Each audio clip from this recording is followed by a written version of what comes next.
Ahora vamos a hablar del ángulo sólido. El ángulo sólido es un ángulo que normalmente ya lo habíamos definido, es designado por la letra omega. Es la relación entre el área de la sección del casquete esférico dividido el radio al cuadrado. Si se dan cuenta, el área se mide en metros cuadrados, el radio es metros, pero elevado al cuadrado también nos va a dar metros cuadrados. Eso físicamente nos da una cantidad, una unidad de medida adimensional. Pero, como estamos trabajando sobre una superficie esférica, la unidad de medida del ángulo sólido es el estéreo radian. El estéreo radian, que normalmente es SR. El estéreo, concepto de estéreo en física y la forma formal del estéreo es 3 dimensiones. Entonces es un radian en 3 dimensiones. El casquete completo de una esfera, el área de una esfera, de la superficie de una esfera es 4pi por el radio al cuadrado. Si nosotros quisiéramos saber el ángulo sólido de toda la esfera, esto no es más que 4pi por radio al cuadrado dividido el radio al cuadrado. Esto implica que el ángulo sólido completo es 4pi estéreo radianes. No existe un ángulo mayor que 4pi estéreo radianes. O sea que si tenemos un cálculo y por allí nos sale un valor arriba de esto, que es como más o menos 13 estéreo radianes, podríamos decir que no es válido. Creo que es un poco menos, pero eso es un valor máximo del ángulo sólido de una esfera. Esto lo tenemos que ir combinando con el flujo luminoso. Entonces, nosotros podemos decir, por ejemplo, que el flujo luminoso que afecta un ángulo sólido nos va a dar una nueva cantidad física que se conoce como intensidad luminosa. El concepto de intensidad luminosa es la relación que hay entre el lumen y el estéreo radial. Esto nos va a dar una nueva unidad física que nosotros vamos a designar como candela. Entonces la intensidad luminosa nos devuelve candelas y esto nos facilita un poco entender,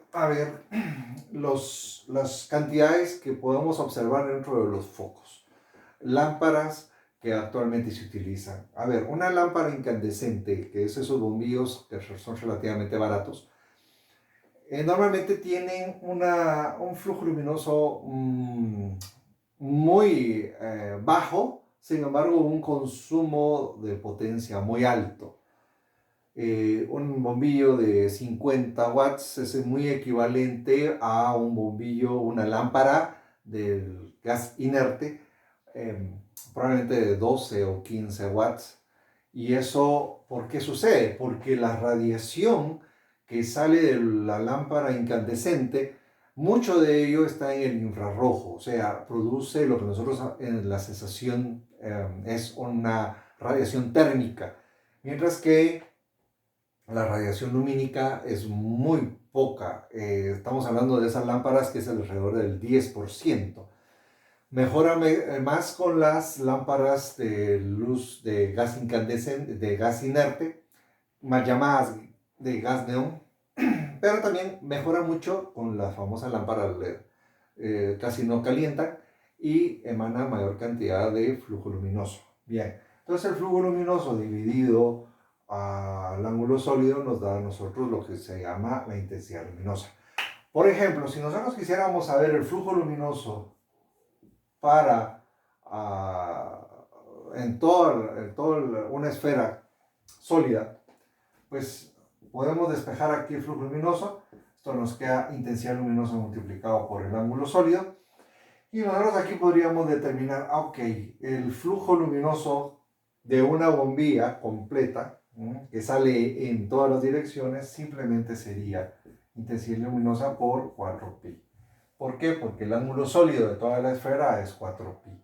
Entonces, aquí nosotros tenemos candela multiplicado por estéreo radian y eso nos va a dar lumen. Esta combinación es lo que nosotros llamamos el flujo luminoso para una fuente isotrópica que va hacia todos lados. Quitando esta variación en una esfera, pues también lo podríamos hacer al revés. Por ejemplo, todas las lamparitas producen luz hacia todos lados. Sin embargo, no nos interesa que vaya hacia todos lados la intensidad lumínica.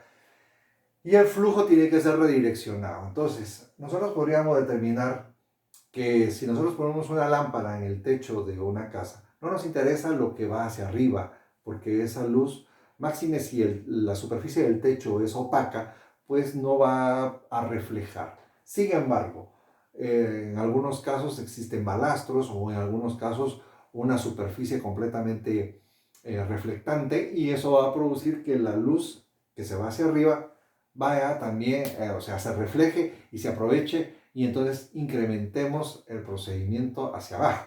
¿Qué pasa con eso? Entonces, por ejemplo, el flujo luminoso aquí va hacia todos lados teniendo una misma intensidad luminosa. Pero ¿qué pasa si ahora el mismo flujo luminoso va no en todas las direcciones, sino que se reduce? Entonces, por ejemplo, yo voy a analizar la intensidad luminosa. Despejamos aquí. La intensidad luminosa, como lo habíamos definido anteriormente, es el flujo luminoso dividido el ángulo sólido.